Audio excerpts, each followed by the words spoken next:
Vou seguir o fluxo do rio. Vou seguir o fluxo. O Espírito Santo já quebrou o protocolo, então nós vamos nessas correntes, amém? Vamos continuar nesse mergulho. As águas já subiram aqui mesmo nessa manhã, e não somos nós que vamos impedir esse subir das águas, amém? Que são águas que curam, águas que libertam, águas que transformam.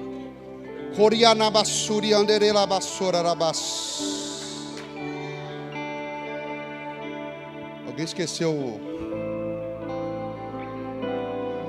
telefone aqui. Glória a Deus. Louvado seja o nome do Senhor Jesus. Graça e paz, igreja. Eu glorifico a Deus por esse momento que nós estamos vivendo, nessa manhã gloriosa. Esses dias tão especiais que o Senhor quer marcar essa cidade, marcar essa geração, marcar esse país com um poderoso avivamento, com uma poderosa glória, com uma nova chuva, amém? Com uma nova chuva, com um novo fogo, marcando a sua igreja, marcando essa estação, delimitando tempos, liberando capas proféticas, liberando unção, liberando novas armas espirituais. Então glorifica ao Senhor por estarmos aqui nessa manhã de 15 de fevereiro de 2026 na cidade de Andradina. Sou muito grato e me sinto muito honrado pelo convite que recebi para estar com vocês, recebendo e compartilhando algo da parte do nosso Deus. Desde a sexta-feira à noite, quando eu pisei no estacionamento dessa casa, eu passei a receber algo muito poderoso da vida de vocês, um amor muito contagiante, abraços muito calorosos. Eu comecei a receber algo muito poderoso da parte de Deus, da vida de vocês, do olhar de vocês, do toque, das palavras, da gentileza, da excelência, da alegria. Eu quero dizer para vocês que eu recebi muito nas últimas horas aqui na cidade de Andradina. Está difícil até de dormir, irmãos. Está difícil de dormir. O pastor Mateus, ele acorda de manhã e pergunta para mim assim: Júlio, você descansou? Eu falei: não descansei não, Mateus. Não estou conseguindo dormir. O mistério aqui é grande, o mistério nessa cidade aqui é grande. O céu está baixo aqui, irmãos. O céu está baixo aqui em Andradina. E esse agir inusitado de Deus é o mais gostoso de andar com Deus. É ver a ação de Deus que faz com que Ele saia da nossa caixa. A caixa que nós construímos para Ele habitar. Ele mostra: eu não vou habitar na sua caixa. É você que vai andar debaixo da minha mão, da minha destra. Isso é maravilhoso, isso é muito especial. Então nessa manhã, quando o Espírito Santo já veio com a nuvem começou a descer aqui cedo. Então nós começamos a perceber: hoje vai ser quebra de protocolo. O Espírito Santo vai fazer algo nesse lugar. Ele vai curar, Ele vai batizar no Espírito Santo, Ele vai distribuir dons, Ele vai liberar poder, Ele vai curar feridas profundas. Pessoas estão sendo libertas agora nesse lugar de prisões. Cadeados estão sendo estraçalhados agora. Prisioneiros estão saindo de lugares tenebrosos.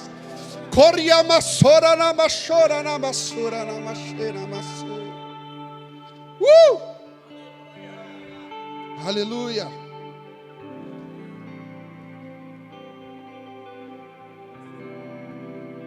E nós estamos num tempo de celebração e de transição.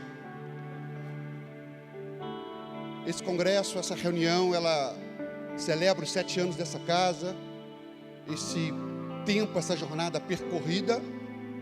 Então nós estamos celebrando, porque até aqui o Senhor nos ajudou. Aleluia. Em 7 anos muitas coisas acontecem. Muitas coisas aconteceram em 7 anos, nessa casa, nas nossas vidas. Nós estamos aqui, Senhor, gratos a Ti, porque Atravessamos muitos vales. E lutamos muitas guerras. Muitas guerras. O Senhor contou as nossas lágrimas nesses 7 anos. Atravessamos muitos desertos. E estações difíceis. Mas o Senhor nos deu força para saltar muralhas e desbaratar exércitos. Por isso estamos alegres. Por isso estamos alegres. Só quem está alegre dê um poderoso e barulhento glória a Deus aqui nesse lugar. Aleluia. Aleluia. Estamos de pé. Milagrosamente estamos de pé. Você está de pé, nós estamos de pé. Às vezes eu pergunto para o Senhor, não sei nem como, Senhor, mas eu estou de pé. Aleluia. Por isso estamos celebrando. E porque o Senhor nos ajudou até aqui, nós podemos fazer uma transição. Nós podemos continuar avançando. Porque o Senhor é a nossa força.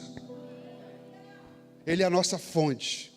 Ele é o nosso sustento. Ele é o nosso pão. Ele é o nosso recurso. Ele é a nossa fortaleza. Ele é o nosso abrigo. Ele é o nosso lugar secreto. Ele é a nossa torre segura. Ele é o nosso escudo. Ele é o nosso esconderijo. O Senhor tem cuidado de nós e nós podemos fazer a transição. Então, celebração e transição. 2 palavras que apontam para realidades espirituais muito fortes, muito presentes, e que nós queremos compartilhar algo que recebemos nessas últimas horas da parte do Senhor, estando aqui nessa cidade, sobre esse binômio, celebração e transição. Percebi também que essa casa está entrando num tempo de discipulado muito profundo, e focando em 2026, o discipulado, ou seja, a conformação das pessoas ao caráter do nosso Senhor e Salvador Jesus Cristo. Que é o alvo de todo discipulado, é permitir que nós sejamos moldados paulatinamente, a ponto de frutificarmos para o mundo ao nosso redor o caráter de Jesus em nós, manifestar Jesus através de nós. Isso é muito especial. Esse é um objetivo muito profundo. O mundo precisa que pessoas reflitam Jesus, o amor de Jesus. Celebração, transição e discipulado. Diga assim, uau! Isso é um combo poderoso, hein? É um combo forte do reino de Deus. Mas Deus é poderoso para fazer infinitamente mais do que tudo que pedimos ou pensamos, segundo o seu poder que opera em cada um de nós. Aleluia. Nós nos rendemos a Ti, Pai, nessa manhã. Estamos totalmente entregues ao Teu rio, ao Teu agir, à Tua presença, à Tua manifestação. Nós entregamos a Ti os nossos corações e mentes e corpos e tudo que temos, a nossa história, toda a nossa bagagem, tudo que trouxemos até aqui, todas as nossas memórias, lembranças, expectativas, sonhos, nós colocamos diante do Teu altar. Nós somos totalmente Teus, totalmente Teus. E nessa hora nós somos filhos e filhas. Nós entramos nesse lugar espiritual de descanso nessa manhã. Descanso de nossas guerras, porque o Senhor tem lutado as nossas guerras. Nós entramos nesse lugar de cura, nós entramos nesse lugar de bálsamo, nós entramos nesse lugar onde o óleo de alegria está escorrendo. E nos submetemos totalmente ao Teu agir e ao som poderoso da Tua voz. Nós submetemos os ouvidos de nosso coração para que possamos receber a direção que vem do Teu Santo Espírito, que vem do Teu trono, para essa casa, para cada um de nós, porque sem Ti, nós nada podemos fazer, e nós não queremos fazer nada sem Ti mesmo. Queremos caminhar contigo, a cada passo, porque nós somos aqueles que perseguem a Tua glória, perseguem a Tua presença, Se o Senhor não for conosco, nós não iremos. Nós ficaremos nesse lugar, esperando a nuvem, a coluna se movimentar. Obrigado por essa reunião, obrigado por esse dia, obrigado por tudo aquilo que o Senhor fez, está fazendo e fará no nome de Jesus.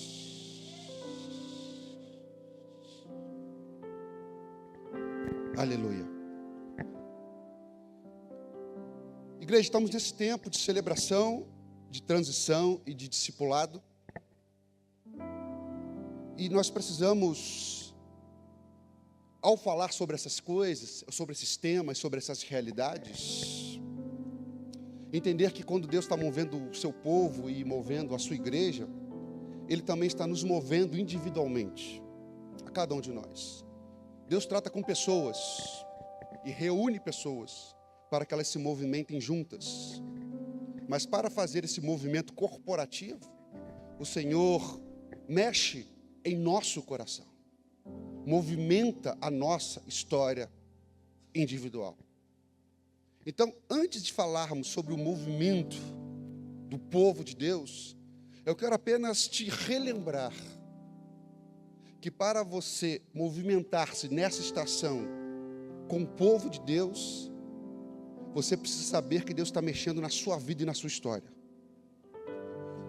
E para fazer movimentos fortes no reino de Deus, no âmbito do reino de Deus, nós não podemos perder jamais a perspectiva do lugar que nós estamos em Deus. E esse lugar que nós estamos em Deus é um lugar chamado aliança. Eu vou repetir que só 2 irmãos falaram aleluia, glória a Deus. Onde a nossa vida está agora? Você habita em muitos lugares psicológicos dentro de você. O nosso mundo interior é muito agitado. O fluxo é muito acelerado. Ora nós nos achamos capazes de fazer essas coisas, e ora nós nos achamos completamente incapazes de fazer qualquer coisa. Tem dia que nós acordamos cantando, e tem dia que nós acordamos chorando. Tem dia que nós acordamos celebrando a vida e fazendo planos. No dia seguinte nós levantamos e falamos como Elias: Senhor, me dá uma saída honrosa dessa estrada complicada chamada vida. Há um fluxo muito grande dentro de nós, e existem muitas vozes dentro de nós. Nós gostaríamos que essas vozes estivessem sempre em harmonia e em acordo, mas a verdade é que nós temos muitas guerras interiores, muitos conflitos. E esses conflitos, muitas vezes, por se prolongarem na nossa jornada, eles acabam trazendo uma exaustão interior, uma sensação de cansaço profundo. E o cansaço tende a nos levar à perspectiva da paralisia ou da estagnação. Ao invés de nos conceber como pessoas sendo movimentadas pelo Espírito, nós passamos a nos ver como pessoas petrificadas pela ação exterior das intempéries, das tempestades que nos alcançam. Então, quando nós estamos inseridos no âmbito do movimento celestial do reino de Deus, quando nós queremos receber dos céus uma mentalidade apostólica de envio, de movimento, de ação, segundo a direção divina, nós precisamos recuperar noções elementares acerca do que o Criador está fazendo na sua criação.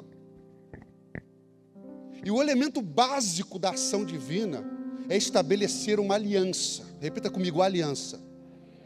Deus trabalha com aliança, em aliança, chamando pessoas, reunindo o povo e declarando para todos os poderes cósmicos: eles são meus, eles me pertencem, eu os comprei para mim. E é nesse lugar que você está, num lugar de aliança.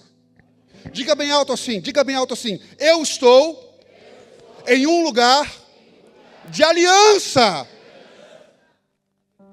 E é nesse lugar de aliança que você encontra a voz que vai superar todas as vozes dentro de você. Porque nesse lugar de aliança, você pode erguer a sua voz e dizer: eu sou filho, eu sou filha, porque eu fui comprado pelo preço de sangue, pelo meu Pai. E para fazermos movimentos no reino, nós precisamos entender que nós estamos nesse lugar de aliança. Nesse lugar onde o próprio Deus tomou a iniciativa de vir até nós e nos chamar para andar com Ele. A decisão primeira foi de Deus. Que nós trabalhamos, às vezes, com terminologias e com conceitos que não são totalmente equivocados, mas podem nos atrapalhar na realidade da nossa vida. Por exemplo, eu aceitei a Jesus como meu Senhor e Salvador. É verdade. Mas você o aceitou porque Ele te chamou primeiro. Você o recebeu porque antes da fundação do mundo Ele te escolheu em Cristo para que você fosse conformado à imagem do nosso Senhor e Salvador, o Filho de Deus. Na verdade, foi Ele que te persuadiu no caminho. Você estava longe. Ele foi te atraindo. Ele foi te atraindo. E um dia Ele te convenceu a ponto de você tomar uma decisão. Ele que te chamou por uma aliança. E agora em 2026, 2027, 2028, 2030, nós precisamos incorporar que nós somos pessoas escolhidas por Deus para andar com Ele em aliança, aconteça o que acontecer, porque a decisão de Deus não pode ser revogada, porque não há uma instância acima de Deus que possa decretar que a aliança dele contigo está revogada. Só você pode sair dessa aliança se você quiser. Porque Deus entrou na aliança e não vai sair da aliança contigo. Quantos creem nisso? As Escrituras dizem isso. Então esse é o lugar que nós estamos. Um lugar de aliança. Então, apesar de sabermos que Deus tem reunido um povo, o povo da aliança, sabemos que Ele escolheu cada um de nós para compor esse povo. E olha que coisa interessante. Vocês estão comigo?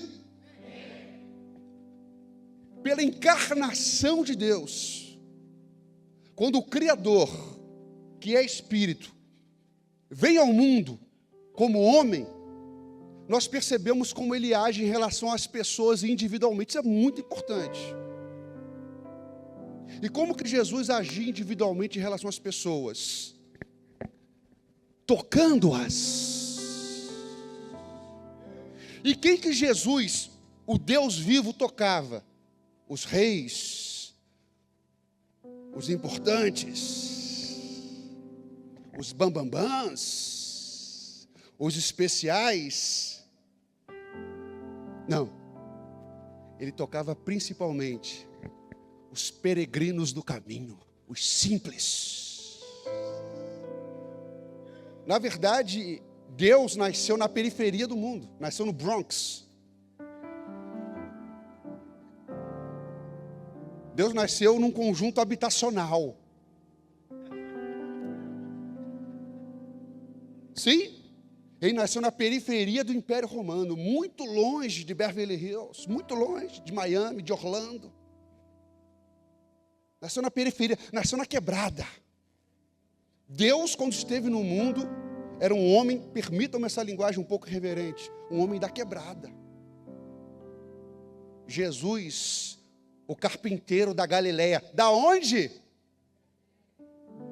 Nunca ouvi falar nesse lugar. Pergunta lá na capital. Vai lá em Roma. Conhece a Galileia? Galho o quê? Foi lá que ele cresceu, foi lá que ele operou. Nas margens do mar da Galileia. Ali que ele tocava pessoas. Porque o Deus de aliança move-se dessa forma. E nós precisamos entender isso. Deus, Ele toca pessoas simples, comuns. Ele curou um leproso, purificando, Marcos 8. Ele curou à distância o servo de centurião, Mateus 8. Ele curou a sogra de Pedro. Deus cura sogras, amém? Receba isso no seu coração, aleluia! Marcos capítulo 1. Tá? Ele curou o paralítico de Cafarnaum. Marcos capítulo 2. Aquele que foi descido no telhado pelos seus amigos. Ele curou o homem com a mão ressequida. A cura num sábado, polêmica cura. Ele curou a mulher com fluxo de sangue, Lucas capítulo 8, essa mulher tocou as vestes de Jesus, extraiu a cura. Ele curou o cego Bartimeu, Marcos capítulo 10, em Jericó.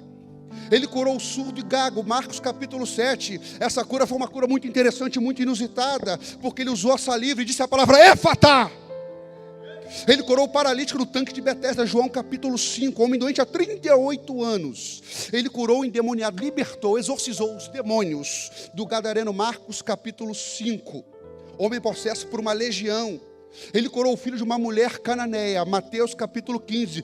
Libertação à distância, liberou a palavra e houve cura.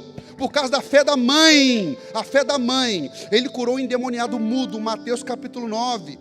Ele ressuscitou a filha de Jairo, disse Talita Cumi, a menina levantou, menina de 12 anos, restaurou-se a vida dela.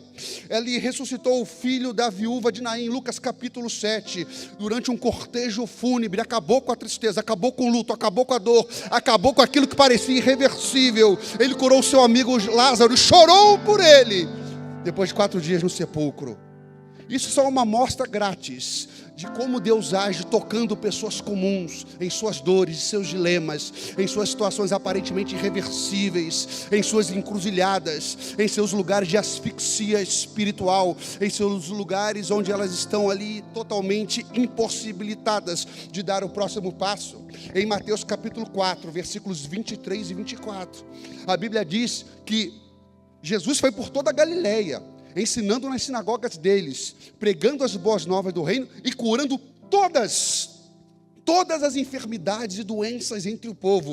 Notícias sobre ele se espalharam por toda a Síria, e o povo lhe trouxe todos os que sofriam de vários males e tormentos, endemoniados, loucos, paralíticos, e ele os curou.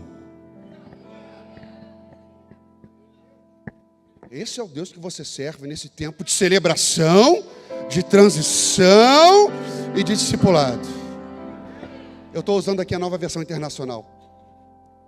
Esse é o Deus que você serve. Deus toca e cura pessoas. E pessoas tocadas e curadas por Deus tocam e curam outras pessoas. Ele te toca para você tocar. Ele cuida de você para você cuidar. Ele te liberta para você libertar. Ele te unge para você ungir. Ele te capacita para você capacitar. Ele te serve a tua vida para que você possa servir. Aleluia. Glória a Deus.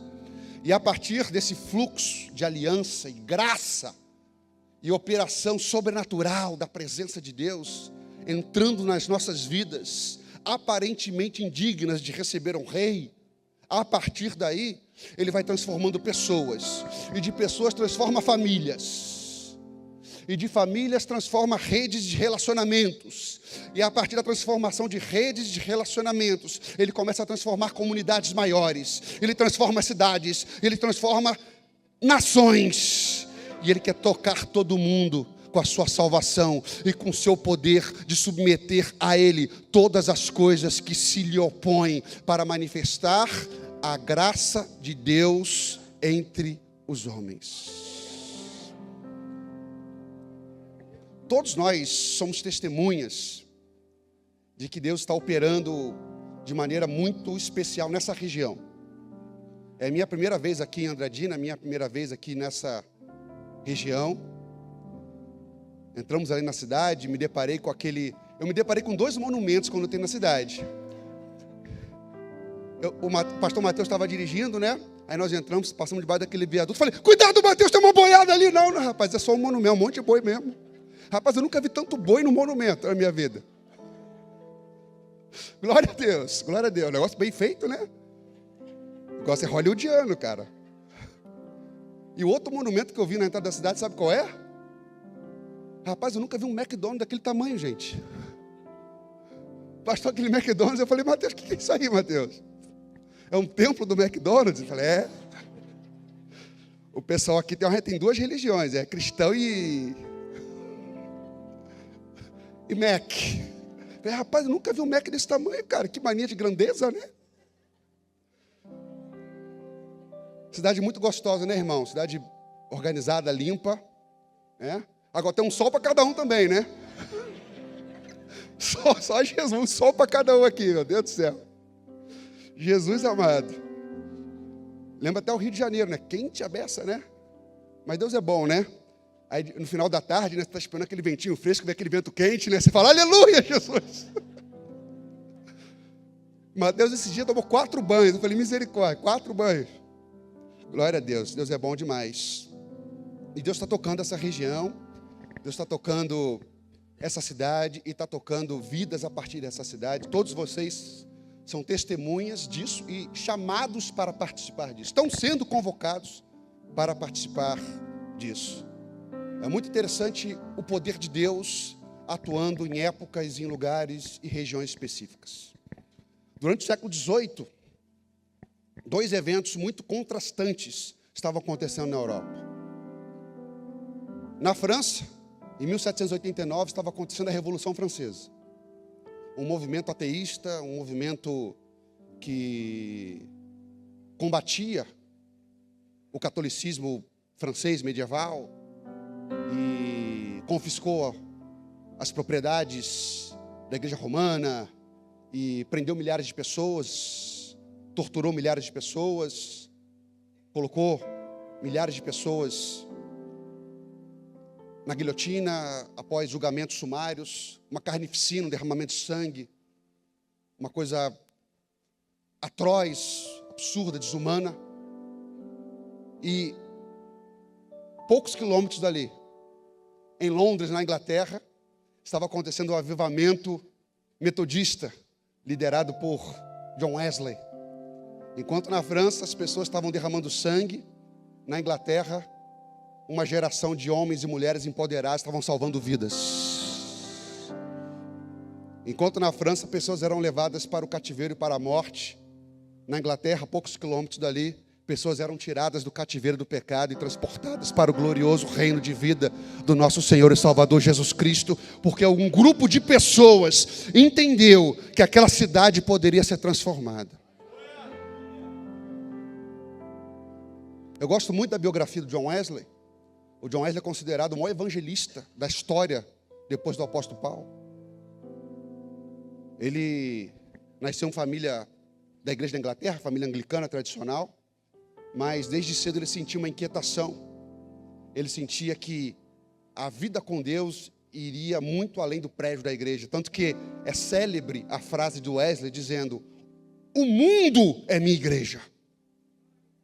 O mundo é minha paróquia, literalmente, pegando as palavras de Wesley. Então ele sempre teve uma inquietação, um fogo, de ganhar Londres para Jesus, ganhar a Inglaterra para Jesus. E ele era um inconformado. Então ele saiu igual um maluco, ainda jovem. Quantos tem menos de 20 anos aqui? Quantos tem menos de 20 anos aqui? Ainda bem jovem, da idade de vocês. Londres era uma cidade muito imoral. Era uma cidade praticamente dominada pelo alcoolismo, pelo hábito de exagero em bebidas alcoólicas.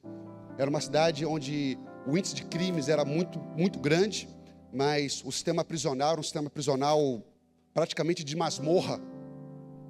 E Wesley, com seu irmão Charles, com seu amigo, também avivalista, George Whitefield, que foi um grande avivalista nos Estados Unidos, na época colônia inglesa, eles saíam pelas prisões, eles saíam pelos prostíbulos, evangelizando, levando o reino de Deus. Eles eram pessoas inconformadas com a situação que estava ao seu redor. Eles entendiam que o governo de Deus precisava ser estabelecido no coração dos homens e das mulheres de seu tempo. E quando ainda bem jovem, John Wesley foi estudar na Universidade de Oxford. Eles fundaram uma espécie de reunião de um pequeno grupo, né? Aqui vocês chamam de mesa, correto? E ali na Universidade de Oxford, esse grupo de jovens se reunia sistematicamente, 3 vezes durante a semana, para estudar as Escrituras e para orar.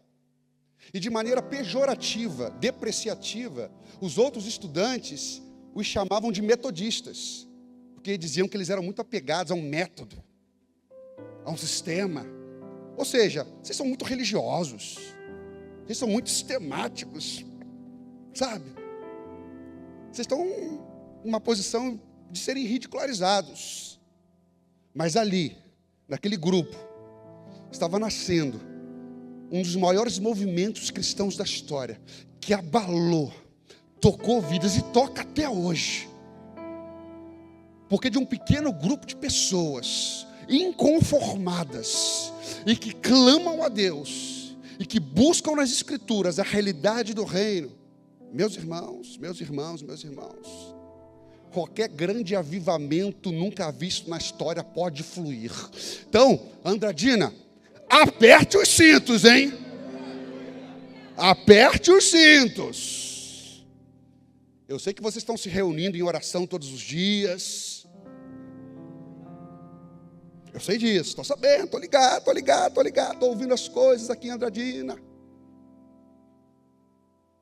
E Deus costuma fazer coisas grandes desses lugares aparentemente pequenos.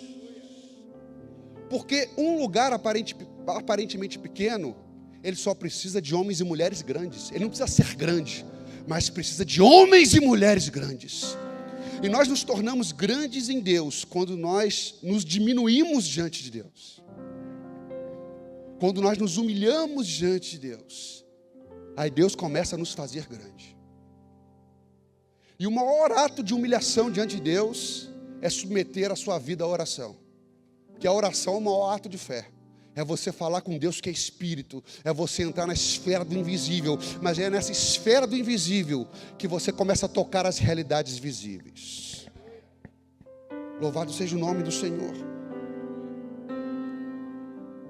Então Deus está tocando essa cidade, está tocando as nossas vidas. A vida de vocês, as suas casas, as suas famílias.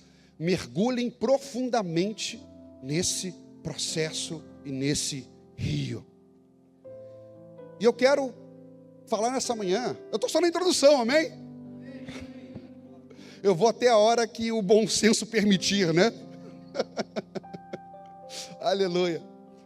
Mas eu queria falar sobre transição e aliança, segundo uma história bíblica muito poderosa, que é uma história que está no livro de Ruth, no Antigo Testamento. Uma história de transição na vida de uma mulher, que de alguma maneira nos representa e nos personifica. E o nome dessa mulher é Noemi. É uma história muito profunda e poderosa acerca de como Deus age para aqueles que estão em aliança com Ele. Apesar de todos os pesares que possam acontecer em nossas vidas, Deus é sempre fiel à sua aliança. Então no livro de Ruth, capítulo 1, versículos de 1 a 6, a Escritura diz o seguinte: na época dos juízes houve fome na terra. Um homem de Belém de Judá, com a mulher e os 2 filhos, foi viver por algum tempo nas terras de Moabe. O homem chamava-se Elimeleque, sua mulher Noemi, e seus 2 filhos Malom e Quilion. Eram efrateus de Belém de Judá, chegaram a Moabe e lá ficaram. Morreu Elimeleque, marido de Noemi, e ela ficou sozinha com seus 2 filhos. Eles se casaram com mulheres moabitas, uma chamada Orfa, outra chamada Ruth. Depois de terem morado lá por quase 10 anos, morreram também Malom e Quilion. E Noemi ficou sozinha com sem seus 2 filhos e sem o seu marido. Quando Noemi soube, em Moabe, que o Senhor viera em auxílio do seu povo, dando-lhe alimento, decidiu voltar com as suas 2 noras para a sua terra. Então Noemi era uma mulher que nasceu num lugar muito profético. Ela nasceu em Belém. Nós sabemos que Belém é uma cidade muito especial, porque a promessa messiânica estava sobre Judá, e Belém situava-se em Judá. Ali estava o cetro, o governo de Deus. Esse lugar era um lugar da linhagem do Messias, era um lugar onde a operação divina era muito poderosa e estratégica. Deus jamais iria abrir mão de operar naquele lugar e através daquele lugar, porque Deus já havia decidido trazer o Messias através daquele lugar, através daquela tribo, através daquela linhagem, independentemente de qualquer circunstância adversa. E a palavra Belém, ela é a junção de duas palavras no hebraico, Beit, ou Bet, que significa casa, e Lehem, que significa pão, Betlehem, ou seja, é a casa do pão. Só que esse nome, ele vai muito além de casa do pão no sentido de materialidade, de recursos materiais. Belém é um lugar que personifica exatamente a geografia onde Deus está provendo recursos espirituais para que seu plano aconteça. Então Belém é um protótipo de lugares ou bases de operação divina, geografias especiais, estratégicas, em tempos específicos, onde a ação de Deus irá prover recursos espirituais para capacitar o seu povo a viver e a manifestar o seu plano. O que aconteceu com Noemi? Noemi e seu marido, eles perderam essa perspectiva profética. Por quê? Se você reparar na sua Bíblia, no Antigo Testamento, o livro de Esther, ele está situado exatamente entre o livro de Juízes e o primeiro livro de Samuel. Ou seja, você percebeu ali no versículo 1, que a Bíblia diz o seguinte: na época dos juízes houve fome na terra. Ou seja, essa história se passa num período pré-monárquico, antes de Israel constituir o seu primeiro rei, Saul. Antes desse período. Era um período de caos social e espiritual.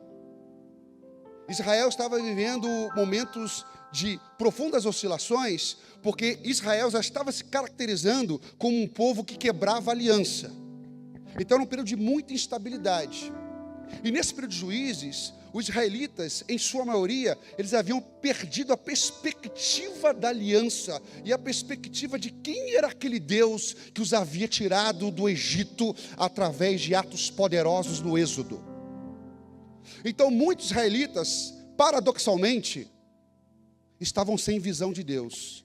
Como hoje muitos crentes, paradoxalmente, estão sem visão de Deus. Muitos podem se autodenominar evangélicos, protestantes, frequentaram uma igreja por muitos anos, mas perderam a visão de Deus. Quem é Deus? O que Ele está fazendo na história e no mundo, e como eu estou inserido nesse propósito. A crise bateu, a crise natural bateu, a fome, a crise econômica. E quando a crise bateu, Noemi e seu esposo não estavam suficientemente ancorados na rocha para moverem-se profeticamente ou para ficarem profeticamente. Eles seguiram um curso natural das circunstâncias que os assolaram. E eles foram justamente para o lugar fora do ambiente da promessa. Porque a terra que eles habitavam era a terra que Deus havia prometido e havia dado para os israelitas.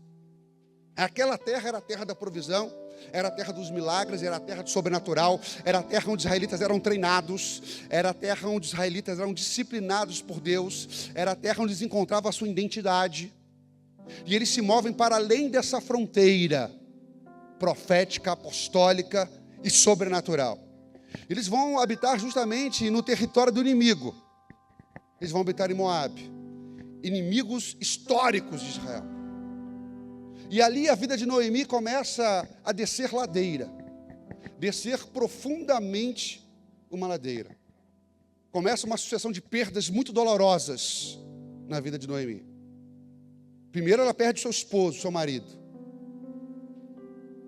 Então ela tem o profundo dissabor e a profunda dor de ter que enterrar o seu esposo, de ter que segurar essa onda emocional, psicológica, existencial, de ter que suportar aqueles dias de luto. 10 anos se passaram. Ela está em Moabe.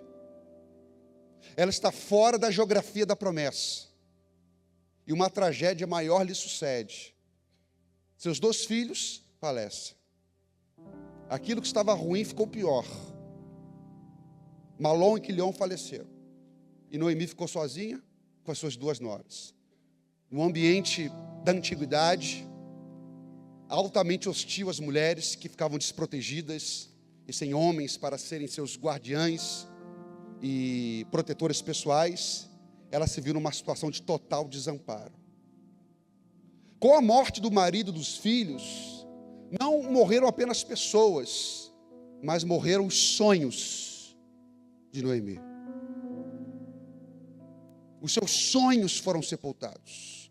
Com a morte dos seus sonhos, foi sepultada também qualquer visão de futuro. E quando nós perdemos a visão de futuro, nós perdemos a esperança. Ou seja, não passamos a esperar mais nada. E o paradoxo, justamente na vida de Noemi, era fazer parte do povo da aliança e viver sem esperança. E ela passou a viver essa vida. E muitos de nós, vocês continuam comigo? Na nossa humanidade, nós, ao longo da nossa história, nós tomamos rumos, decisões que são equivocadas. É o natural do ser humano. Inclusive, essa é uma das coisas que nos equipara e que nos assemelha. Quando nós chegamos na igreja, na casa de Deus, que é o lugar onde as máscaras precisam cair, nós não precisamos ostentar as camadas das personalidades que nós construímos, personalidade vitoriosa, astuta, inteligente, sapiente, perspicaz. Não. A casa de Deus é o lugar onde nós retiramos essas máscaras e mostramos quem somos e mostramos as nossas dores e os nossos equívocos. E nós nos recebemos uns aos outros e nos auxiliamos para prosseguir a jornada. E todos nós aqui, todos, até os adolescentes mais jovens, nós tomamos rumos equivocados em nossas vidas. E quando nós avançamos, às vezes, nesses rumos, nós percebemos, eu me afastei daquele lugar. Do lugar onde a aliança é viva. Do lugar onde a nutrição espiritual está brotando, da casa do pão. Só que as consequências de nossos atos podem gerar em nós a perspectiva de que, por causa das nossas atitudes e das consequências dessas atitudes, nós estamos fora do jogo de Deus. Acabou para nós. Errei muito, pastor, na minha vida. Fiz muita lambança. Falei muita coisa que não devia falar. Tomei muita decisão errada. Errei demais. Passou. Meu tempo passou. Me afastei de Deus, me desviei uma vez, me desviei outra, me desviei dentro da igreja. Passou. É muita coisa para administrar. Já era para mim. Já era. Acho que Deus vai usar outras pessoas, vai usar uma geração que errou menos, vai usar aquele meu amigo lá, que nos últimos 10, 20 anos foi mais sábio do que eu, foi mais prudente. Para mim, eu acho que passou. Eu acho que a minha história com Deus já era. É justamente nesse ponto que está a vida de Noemi. Quando ela ouve, presta atenção, quando ela ouve que Deus voltara a abençoar a cidade de Belém. Eu não sei como ela ouviu, que não tinha WhatsApp, não tinha internet, não tinha TikTok, não tinha e-mail. De alguma maneira, presta atenção, de alguma maneira Deus fez chegar um som, uma voz. Esse é o maior telefone sem fio da história. Deus começou a fazer um movimento em Belém. Um falou para um, outro falou para outro. Um falou para um mercador, o outro falou para o cara que andava de camelo, o outro falou para o cara que comerciava não sei aonde, um falou para o outro cara que estava na rota não sei de qual. Chegou na casa de Noemi o seguinte relato: Deus está abençoando Belém.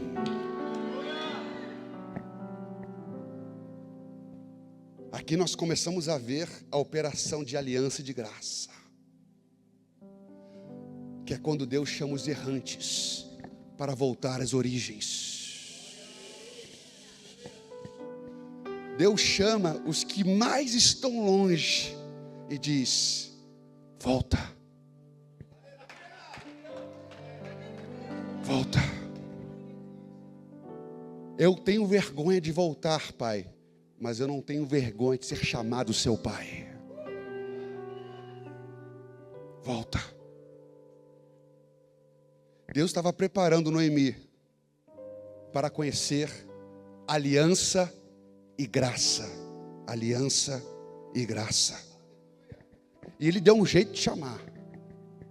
Quantas vezes você tentou correr de Deus? Seu fujão, eu sei que você tentou correr muitas vezes, porque eu também tentei. Deus começou a me chamar no ano 2000. Eu sou um pagão convertido, tá, gente? Eu sou um pagão convertido, eu sou um idólatra convertido. Eu seria um discípulo ideal para Paulo, apóstolo aos gentios. Eu não nasci no lar cristão. Eu abri a Bíblia pela primeira vez, eu já tinha mais de 20 anos de idade.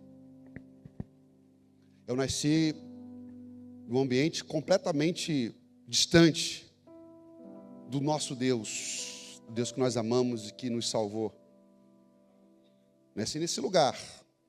Então quem está falando com vocês aqui é alguém que só está aqui pela graça. E eu estou pregando para vocês aqui hoje é um milagre.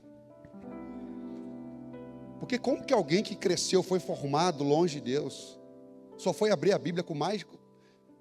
Meus irmãos, eu fui batizado com 27 anos de idade. E eu estou aqui pregando para vocês hoje. Quem diria que aquele rapaz marcado, triturado, esmagado pela vida, um dia, por causa da graça de Deus, estarei aqui na cidade de Andradina, ministrando com carinho, com amor e respeito o evangelho do reino para vocês.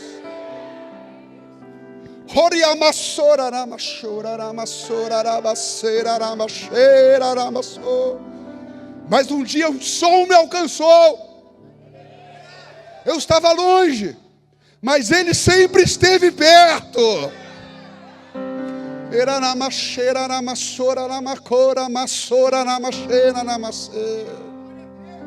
Um som começou a me cercar.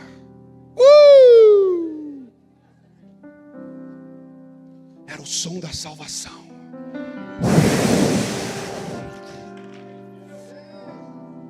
Eu não fui até Ele, Ele que foi até mim. Sabe o que eu amo em Deus? É que Deus é a pessoa menos religiosa que existe em todo o cosmos, porque Ele foi nos lugares tenebrosos onde eu estava. Ele foi nas quebradas que eu frequentava.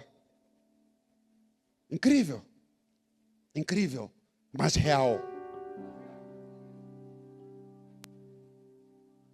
Então, Deus ele vai nos buscar. Deus é o pescador dos pescadores, por isso que Ele é o único que pode ensinar você a pescar vidas. Porque Ele pescou você, Ele pescou a mim, meu amigo, Ele pesca qualquer um. E Deus quer te ensinar a arte da pescaria de homens. A arte mais nobre que existe em toda a terra, pescar vidas. Não há nada mais sublime, não há nada mais honroso, não há nada mais prazeroso, não há nada mais poderoso, não há nada mais gratificante, não há nada mais edificante, não há nada mais rico do que pescar vidas para Deus. E Deus escolheu os simples, os que nada são, para confundir os que são. Aleluia. Isso é muito forte e muito poderoso. E Noemi ouviu esse som, o som que o Júlio ouviu. E eu dei trabalho para Deus. Eu dei trabalho. Deus me chamou no ano 2000 e eu resisti alguns anos. Eu percebi como Deus é paciente. Nesse momento, sabe o que Deus está fazendo com você? Exercendo paciência. Ele sabe que você é difícil, mas Ele é paciente. Ele é paciente. Ele tem calma contigo. Então deixa eu te falar uma coisa. Tenha calma com você também. Tira essas acusações que estão sobre a sua cabeça. Deixa essa mala pesada para trás, que você está colocando sobre você. Deus usa pessoas reais, fragmentadas, e feridas como nós.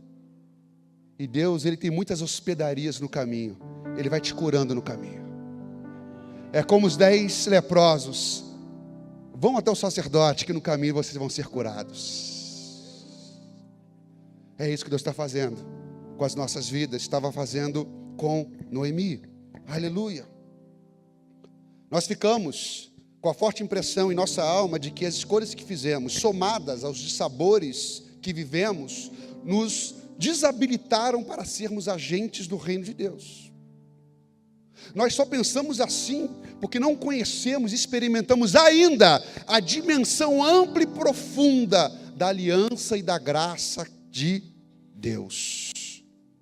Então Noemi, assim como todos nós, é atraída às suas origens, ao lugar profético de transformação e de reencontro com Deus, que iria fazer com que ela vivesse a maravilhosa ambiência da graça do Deus que fez uma aliança com ela e com o seu povo. E por que Deus chamou Noemi de volta para Belém, para a terra do pão, para a casa do pão?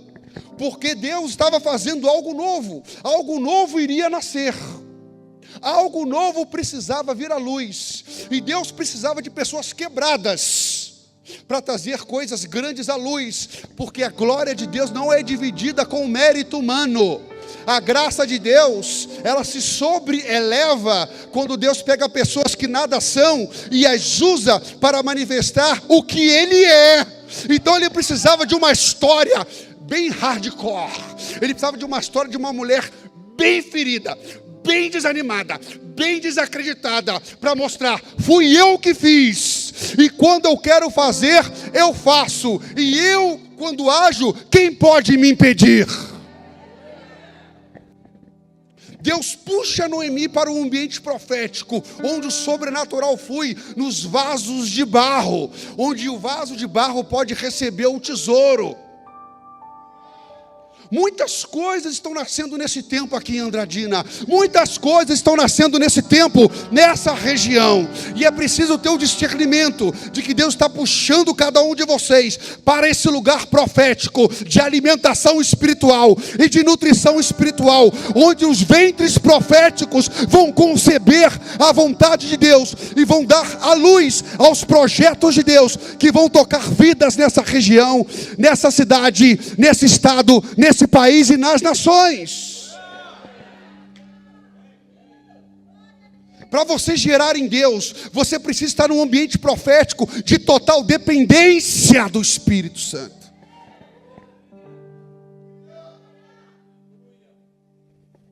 É esse ambiente que é governado por um Deus de aliança e de graça. E é esse Deus que recebe de nós as seguintes frases: Deus meu e Rei meu, meu Salvador e meu Senhor. Porque a relação de Deus é uma relação pessoal e profunda contigo. E através dessa relação pessoal e profunda contigo, Deus vai conectar aquilo que está fazendo na sua vida com o corpo de Cristo. E ao conectar aquilo que está fazendo na sua vida com o corpo de Cristo, Ele vai liberar sobre cidades e nações aquilo que Ele gerou através de você. E quando Deus ele começa a intencionar e manifestar a sua intencionalidade de que quer gerar algo através de nós, Ele começa a nos movimentar. É por isso que vocês estão em movimento. Por que essa casa está em movimento? Porque Deus está procurando ventres proféticos nessa casa para gerar coisas novas. E Deus está movendo vocês para o lugar de gestação.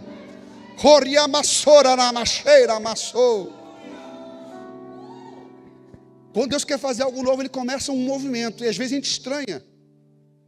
Porque às vezes nós estamos presos dentro de nós, em lugares espirituais que na verdade se tornaram cativeiros. O Senhor levou o profeta Elias para um lugar de alimentação, o ribeiro de Querite. E lá durante um tempo o profeta recebeu alimentação e nutrição da parte de Deus. Ele era um homem profético, aquele lugar era um lugar altamente profético para aquela estação. Mas num determinado momento, a fonte secou. E o profeta precisava iniciar um novo movimento.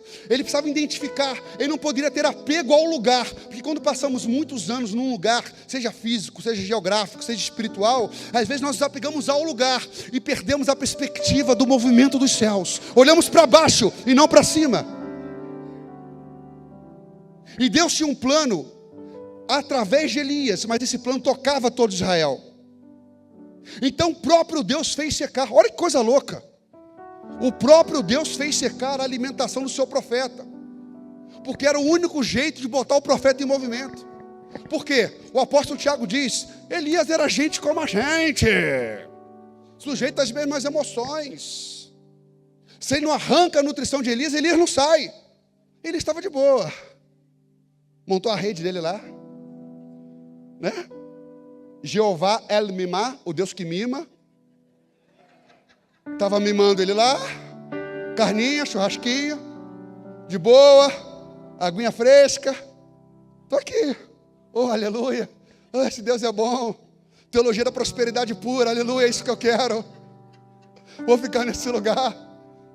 Ele não ia sair, ele era gente.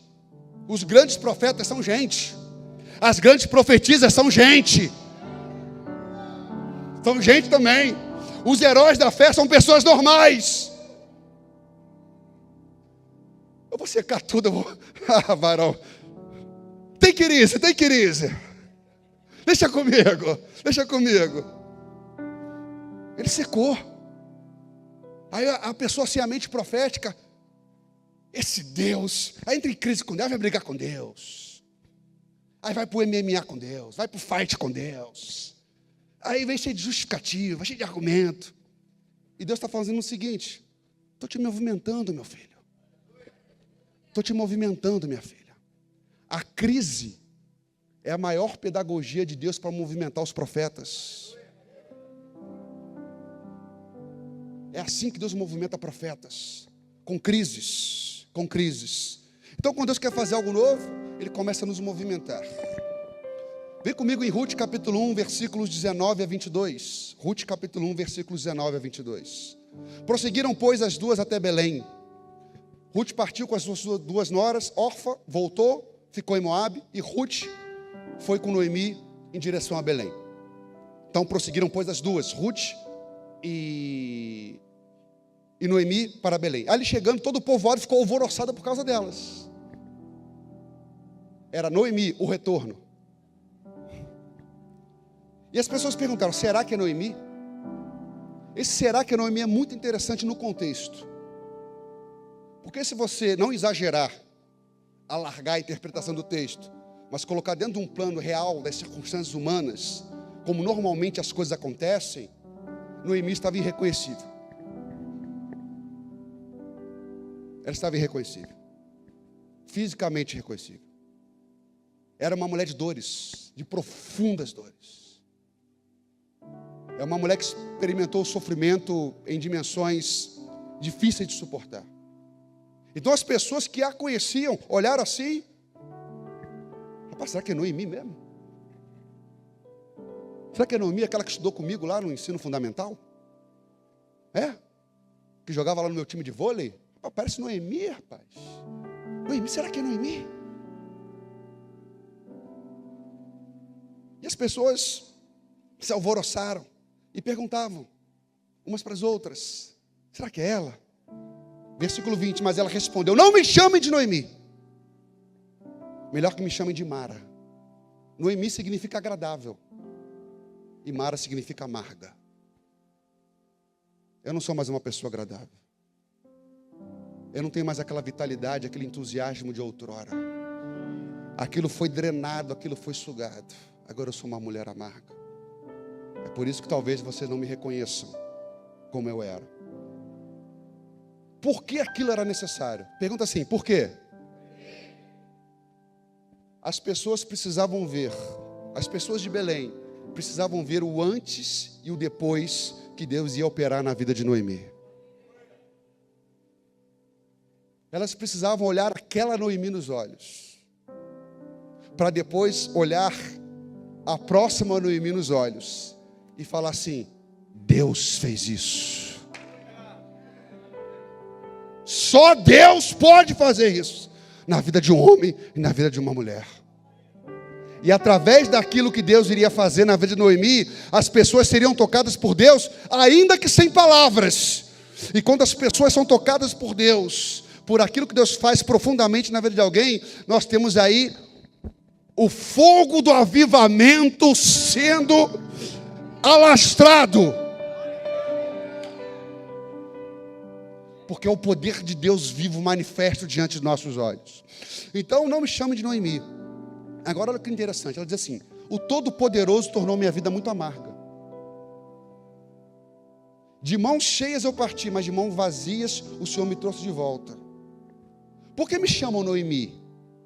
O Senhor colocou-se contra mim. O Todo-Poderoso me trouxe desgraça. Foi assim que Noemi voltou da terra de Moabe com sua nora Ruth, a Moabita. Elas chegaram a Belém no início da colheita da cevada. No início da colheita da cevada. Isso aqui é estratégico no texto. Eu não vou explorar muito esse tema, mas é estratégico no texto. Agora percebam que no versículo 20 e no versículo 21, Noemi se refere a Deus como El Shaddai, o Todo-Poderoso. No caso aqui só como Shaddai, é que a expressão El Shaddai é a expressão mais consagrada, que é usada em Gênesis para os patriarcas em relação ao Deus da promessa, o Deus que é poderoso para cumprir as promessas aos patriarcas. Agora, por que ela usa a expressão Todo-Poderoso? É muito interessante. Essa expressão Shaddai, ela é Deus em hebraico, uma das palavras para Deus em hebraico. Tá? A palavra Shaddai, ela é muito interessante. Ela é muito interessante. Esse termo, ele aparece, como eu disse, associado em Gênesis aos patriarcas em relação ao poder de Deus de cumprir promessas impossíveis para eles. Amém, queridos? Vocês estão aqui ainda? Estão cansados? Aleluia. Essa palavra, ela é considerada como advinda da raiz hebraica shad, que significa poder ou força. Alguns ligam essa raiz shad há uma palavra acadiana, que é a palavra shadu, que ela se refere à montanha ou à rocha, que são estruturas naturais que demonstram fortaleza, ou poder, ou imponência e força. E para os antigos isso era muito importante, porque na mentalidade da antiguidade, do Antigo Oriente Próximo, os deuses habitavam nas montanhas mais altas. Essa palavra também, a partícula dai, muitos interpretam como significando algo suficiente, ou bastante, ou supridor de necessidades, ou aquilo que satisfaz. E também uma interpretação que está muito ligada a algumas linhas rabínicas do judaísmo, tanto medieval quanto contemporâneo, entendem que essa raiz shad, de Shaddai, ela está ligada a coisa interessante, ela está ligada a peito ou a nutrição materna, apontando ou sugerindo que Deus é aquele provedor íntimo, é aquele provedor profundo, que possui aquele alimento que só Ele pode ter para transmitir para alguém, similar, analogamente falando, ao leite materno que uma mãe provê para o seu filho. Em todo caso, esse termo diz respeito a Deus enquanto aquele que provê algo que ninguém pode prover, que tem uma força que ninguém tem e que produz em nós uma força de reação e de sustento que só Ele pode produzir. E ela diz que esse Deus havia abandonado. E pasmem, posso falar algo muito sério aqui? Muitos de nós estamos como Noemi em relação ao El Shaddai. É que muitas vezes nós lemos a Bíblia, nós só pegamos aquelas partes, todas as coisas cooperam para o bem daqueles que amam a Deus, aleluia, xarabacantarabás. Às vezes nós não vemos nessas situações, como a de Noemi, porque você pode estar nessa igreja servindo, você sabe que esse Deus é isso, mas você não crê que esse Deus é isso para você. E em 2026 você vai ter que resolver esse dilema. Você não pode prosseguir achando que esse Deus é dele e não seu. Um personagem importante na Bíblia resolveu esse dilema. O nome dele é Jacó. Depois de 20 anos tomando na cabeça, pancada, MMA, fight, briga, conflito. Ele falou, não, agora não, chega. Chegou lá no Val de Jaboque, passou todo mundo, passou família, passou bens, passou tudo. Agora é nós. Agora é nós. Ou você vai me levar, ou minha vida precisa mudar aqui agora. Eu não posso mais estar... Eu recebi uma aliança dos meus antepassados. Eu recebi promessas. Eu ouvi os teus testemunhos. Mas eu quero que você seja real na minha vida. Eu estou botando um basta aqui, vamos brigar. Vamos brigar. Tira a minha vida, me marca. Você não vai sair daqui. O que Jacó acabou fazendo? Ele segurou Deus. Isso é uma coisa muito interessante nessa metáfora de alguém conseguir segurar Deus. Agora eu vou te pegar de jeito. O Deus de Abraão precisa ser o meu Deus também. Eu não posso mais dar um passo na minha vida sem que tu sejas para mim aquilo que tu foi e és para o povo da aliança. É agora ou nunca. E Deus está levando muitos aqui para esse tempo de decisão, o vale da decisão de Joel. Os assembleanos, cantam com muita alegria, Jacó segurou o anjo e não deixou subir. Ah! É isso? Ali ele brigou. E o Senhor disse para ele, você é príncipe. Porque Jacó significa enganador, aquele que engana. Israel, aquele que briga com Deus e vence, o príncipe do povo. Então Deus tem uma identidade para revelar para a sua vida nessa estação. Deus tem uma identidade para revelar para a sua vida nessa estação. Deus tem uma identidade para revelar na sua vida nessa estação. Deus tem uma identidade para revelar na sua vida nessa estação. Segure Deus. Segure Deus. Segure o El Shaddai. Segure o Todo-Poderoso. Porque Ele é Todo-Poderoso na tua vida.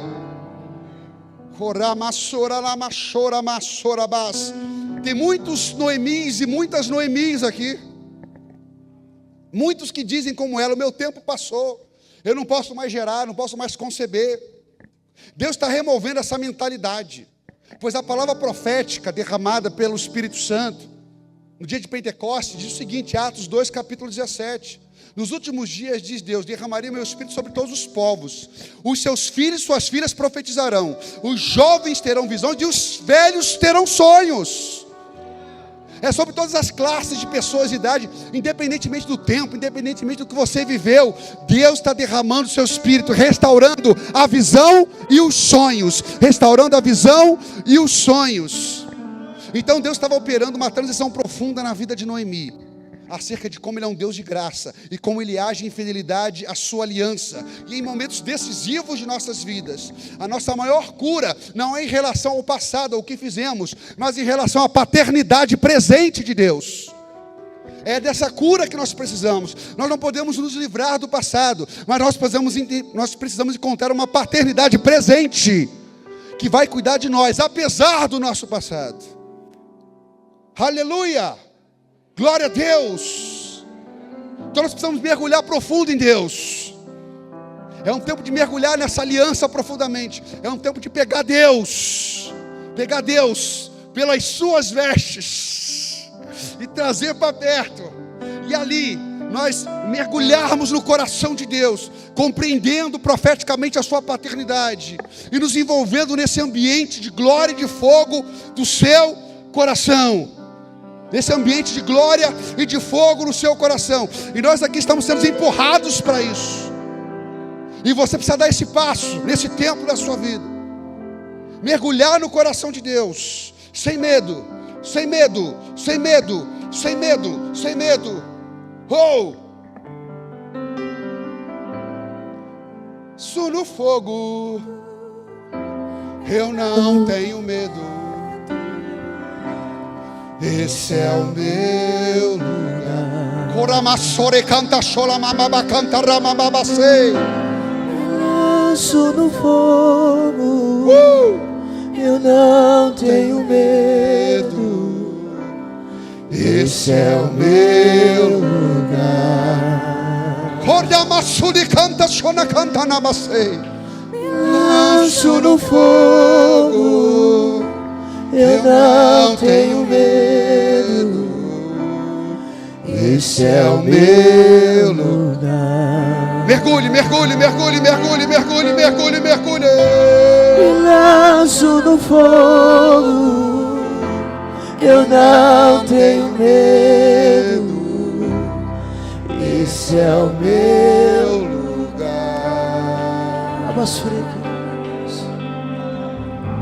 Me lanço no fogo, eu não tenho medo. Esse é o meu lugar.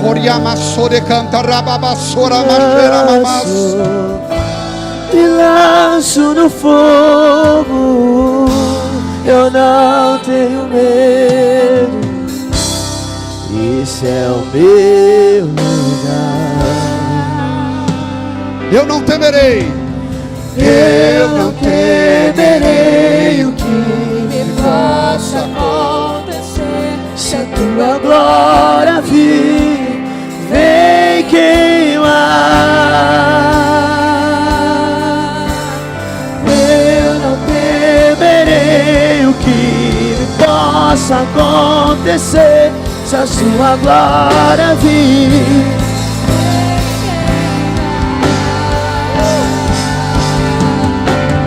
eu não temerei o que me possa acontecer. Se a sua glória vir, vem queimar. Eu não temerei o que me possa acontecer. Se a sua glória vir, vem queimar.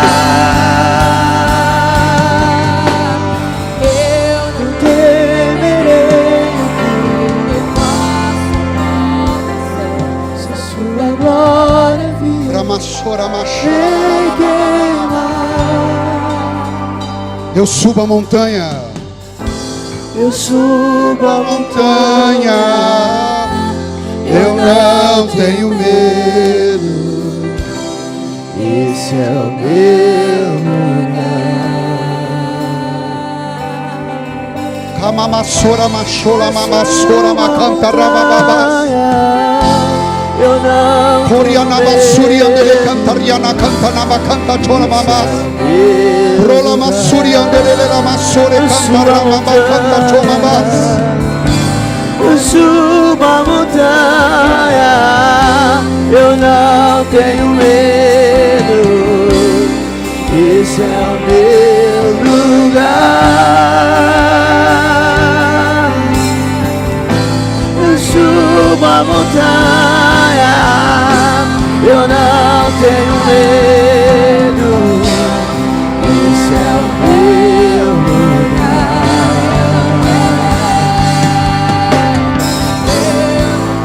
Eu verei o que me possa acontecer. Se a sua glória vir, vem queimar. Eu não temerei o que me possa acontecer. Se a sua glória vir, vem queimar. Eu não temerei o que me possa acontecer. Vem queimar. E eu não temerei o que me possa acontecer. Se a sua glória vir, vem queimar. O mamassora macheira na massora mascona Eu macanta não choma. temerei o que me possa acontecer. Se a tua glória vir, Vem queimar. Eu não temerei o que, se a sua glória vir. Eu não temerei. Noemi achava que as suas circunstâncias eram absolutamente irremediáveis. Ela chegou num ponto da sua vida que ela dizia: eu não tenho como transpor esse cenário.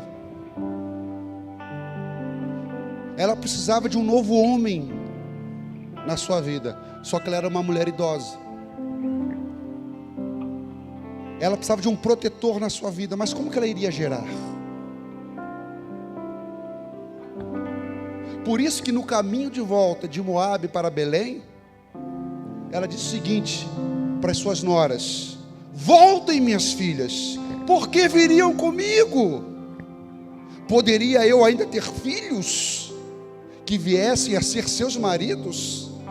É como se ela dissesse: minhas filhas, voltem, não há mais esperança para mim. Mas Deus estava movimentando Noemi. E Noemi era como se fosse uma estéril que não era estéril, mas a sua vida havia se tornado estéril, e ela não via mais lugar onde Deus operar e gerar coisas novas. Mas ela estava sendo transportada pelo Espírito para o ambiente da graça e do sobrenatural de Deus, para a casa do pão, onde nada é impossível, onde nada é impossível, onde nada é impossível. E é nesse lugar que Deus quer te encontrar. É nesse lugar. Os sonhos de Deus, os pensamentos de Deus, a ação de Deus é muito superior à nossa. As estratégias de Deus são diferentes. Qual foi a estratégia de Deus para prover para Noemi? Deus foi lá no coração de Ruth, que era uma moabita, uma mulher pagã, e lá no coração dela colocou o apego ao Deus de Israel. O Espírito foi lá no profundo do coração de Ruth, desarmou os seus ídolos e começou a reinar no coração de Ruth. Então, quando abriu-se a oportunidade e havia para Noemi ir para Belém, Ruth disse para ela: aonde tu fores eu irei, porque o teu Deus é o meu Deus.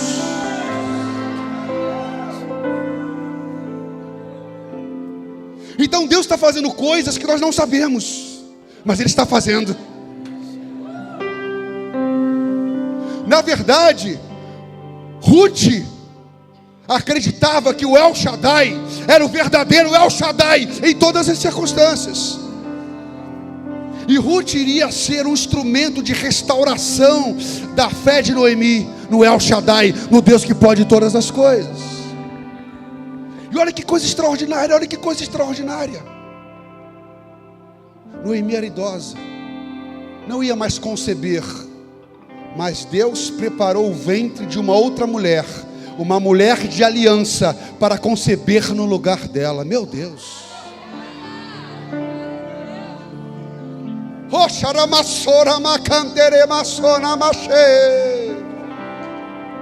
Agindo Deus, quem impedirá? Agindo Deus, quem impedirá?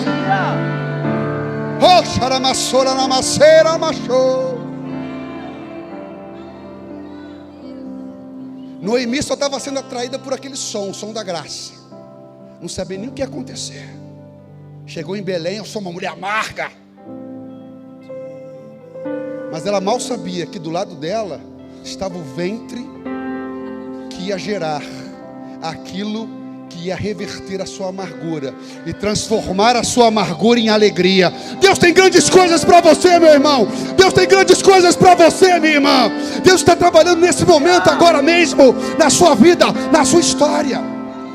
Não há lugares estéreis para Deus, não há lugares improváveis para Deus, não há lugares suficientemente secos para Deus.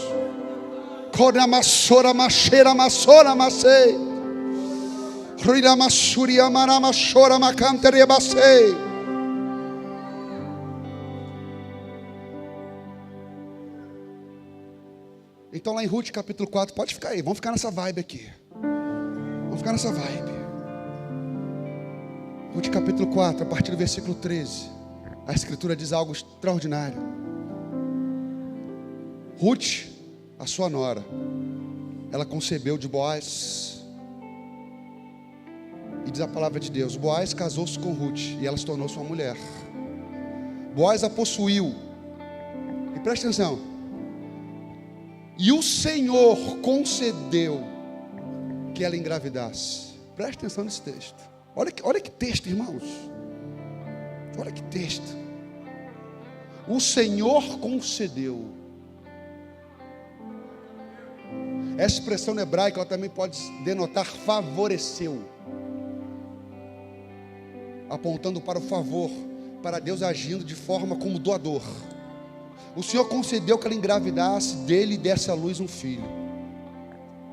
Esse filho de Ruth foi, olha que coisa profética para essa casa, Mevandra Dina. Foi esse filho que Noemi, presta atenção aqui em mim, adotou como seu. Essa palavra remete a alguma coisa para essa casa? Remete a alguma coisa para essa casa?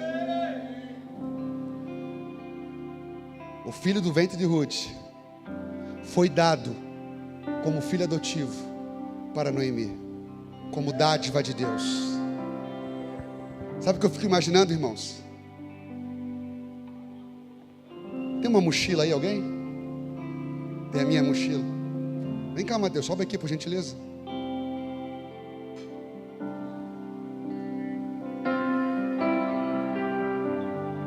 Eu vou fazer até uma coisa profética aqui. Eu queria que 2 mulheres subissem aqui, por favor. 2 mulheres subissem aqui. Está pesada a minha mochila, misericórdia. Mas tudo bem. 2 mulheres. Você é Ruth. Ela é Noemi. Fica de frente uma para a outra. Tá? Você é a mulher outrora amarga, marcada.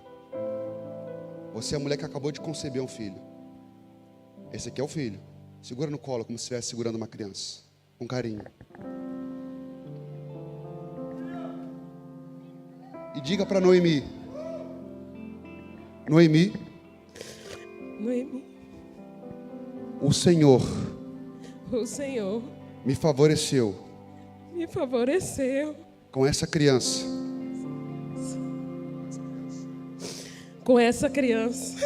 Para te favorecer.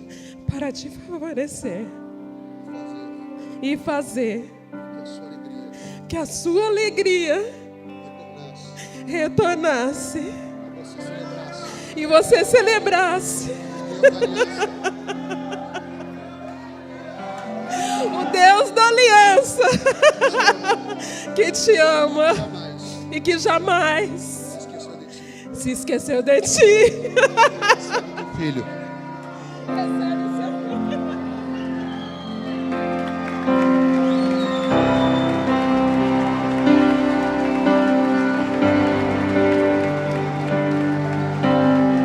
Agora segura como se fosse um bebê.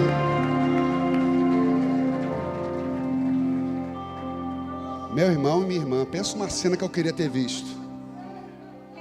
Noemi segurando o bebê no colo.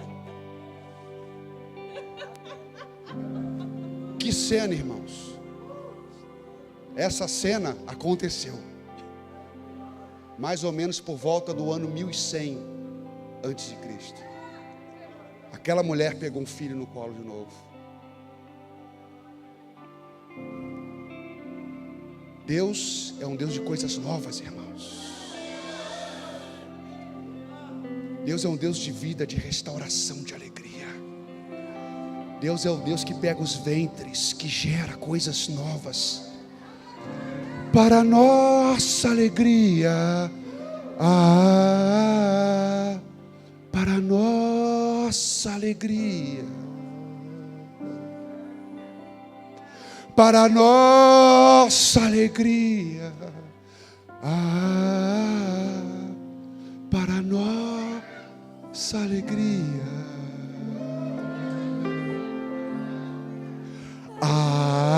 Aleluia, aleluia, aleluia.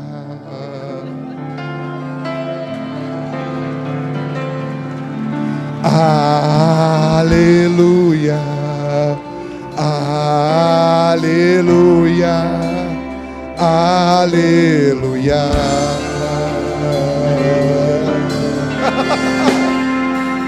Nós te amamos, nós te amamos, Espírito de Deus.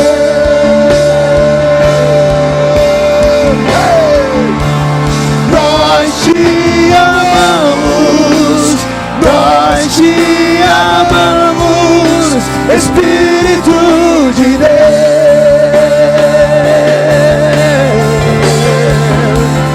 Nós te amamos, nós te amamos, Espírito de Deus.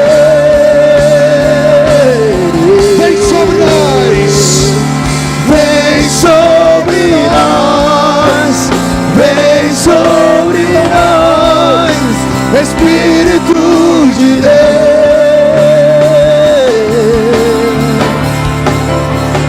Vem sobre nós, vem sobre nós, Espírito de Deus.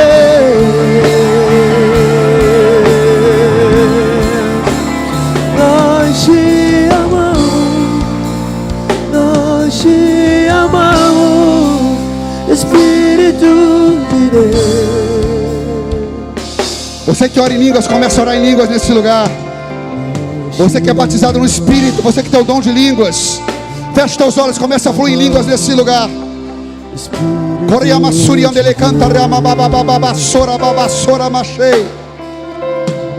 Deixa subir esse som em mistério. Deixa subir esse som em mistério. Deixa subir esse som em mistério. Oh! Espírito de Deus.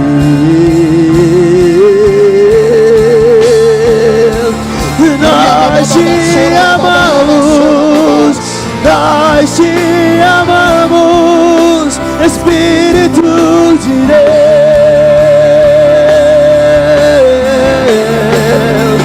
Nós te amamos, nós te amamos, Espírito de Deus.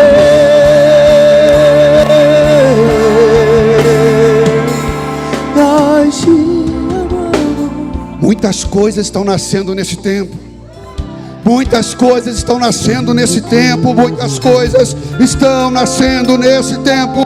Muitas coisas estão nascendo desse tempo. Permaneça em Bethlehem. Permaneça na casa do pão, na geografia espiritual, profética, apostólica, de milagres, de sobrenatural. Vem sobre nós, Espírito de Deus.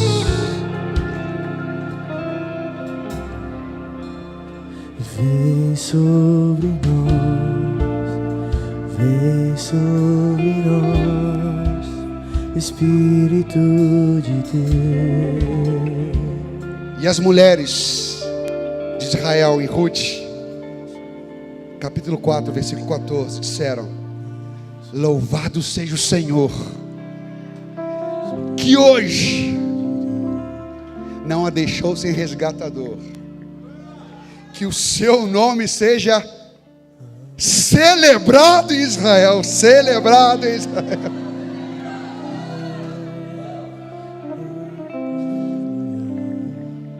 Olha o versículo 15, que texto fantástico, irmãos. Ruth 4,15.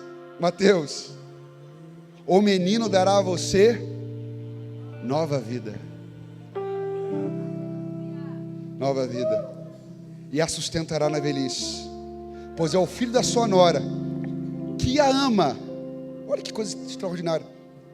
E que é melhor do que 7 filhos para você. Deus é um Deus de restauração e graça. Deus é um Deus de celebração.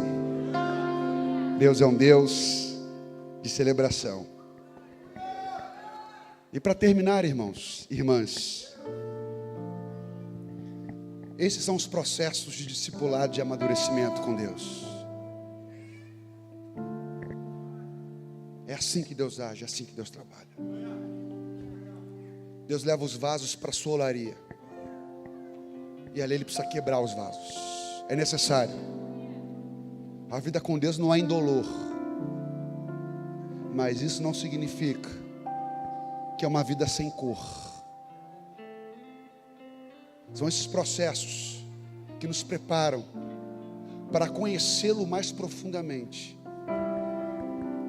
São esses processos que revelam que a nossa maior alegria e o foco da existência humana está em conhecê-lo. E nesses processos é que nós o conhecemos verdadeira e profundamente. Deus não se revela em processos superficiais, mas apenas em processos profundos, que envolvem a nossa alma e a nossa história. Deus precisa te envolver por inteiro, para que você por inteiro possa sentir alegria de estar em sua presença. Deixa eu dizer uma coisa para você. Deus sabe o que está fazendo. Quando você vai fazer uma cirurgia muito séria, muito grave, existe uma equipe médica que sabe o que está fazendo. Muitas vezes a saúde só é restabelecida ou estabelecida através de intervenções profundas e invasivas. E Deus precisa invadir a nossa natureza e transformá-la, para que nós tenhamos saúde e sejamos médicos, como Ele é o médico dos médicos, curadores de vidas. Então todo discipulado vai passar pelo quebrantamento. É impossível ser discípulo de Jesus e não ser profundamente quebrantado. E nesse quebrantamento, eu sei, nós vamos passar por aquilo que o grande pregador e avivalista do século XX, Leonard Ravenhill, no seu pequeno grande livro, Por que Tarda o Avivamento, dizia: nós vamos passar pela universidade da solidão e do silêncio. Só que nós nunca estaremos só. É justamente na universidade do silêncio que nós conhecemos aquele que é o único que verdadeiramente sempre esteve e sempre estará conosco, o Deus vivo. É só quando as vozes se calam que nós podemos ouvir verdadeiramente a sua voz. É só quando frequências estranhas são retiradas nos lugares mais tenebrosos dos nossos desertos é que a frequência divina pode ser conectada ao nosso coração, alma e espírito. Um homem de Deus da Idade Média, João da Cruz, chamava isso de noites escuras da alma. São momentos difíceis, mas são momentos sublimes. Não rejeite o trabalhar de Deus na sua vida. Diga para Ele: Senhor, eis-me aqui, usa a minha vida em Andradina, em toda a cidade que o Senhor me enviar, nas nações, na minha casa, na minha família. Senhor, eis-me aqui, Senhor. Eis-me aqui, eis-me aqui, eis-me aqui, eis-me aqui, eis-me aqui. Não há amadurecimento sem quebrantamento. Agora, Deus habita nos quebrantados, pois assim diz o alto e sublime, que vive para sempre, cujo nome é santo. Habito num lugar alto e santo, mas habito também com o contrito e humilde de espírito, para dar novo ânimo ao espírito do humilde, novo alento ao coração do contrito. Aleluia. Toda estação de pressão precede uma estação de celebração. Toda estação de pressão precede uma estação de celebração. É necessário suportarmos a pressão para a transição para a celebração. Somente quem passa pelo vale amadurece, e só os maduros são confiáveis aos olhos de Deus para receber a unção para grandes feitos. Aleluia. Por isso, fique firme, porque o Senhor sempre te manterá de pé. Será que de Andradina podem sair apóstolos, profetas, evangelistas, mestres e pastores para as nações? Será que pode vir alguma coisa boa da Galileia? Ha! Oramas, toramas, eirá, tarabás. Aleluia. Aleluia. Então profetize sobre o vale de ossos secos da sua alma, sobre o vale de ossos secos da sua vida. Profetize vida. Aprenda a ser profeta sobre a sua própria história. Se você quer profetizar para as nações, profetize primeiro para a sua alma. Olhe para o vale de ossos secos e diga: vai viver. Vai viver. Sopra Espírito de Deus nesse lugar onde há morte e esterilidade. Não há vale que resista à chuva de Deus no tempo certo. Chame a chuva de Deus para o seu vale, e você colherá abundantemente, a 30, a 60 e a 100 por um, porque Deus é o Deus de toda provisão. Aleluia, aleluia, glória a Deus. Nós vamos, não sei se é terminar, né, mas nós vamos celebrar ao Senhor, cantando mais uma canção a Ele. Nós vamos cantar mais uma canção, porque nós precisamos celebrar. Esse é um tempo de celebração, porque Deus está fazendo grandes coisas. Então vou levantar as minhas mãos e louvar, pois tudo que tenho é um aleluia, aleluia. Sei que é simples para o rei, mas não tenho nada além de um coração cantando aleluia,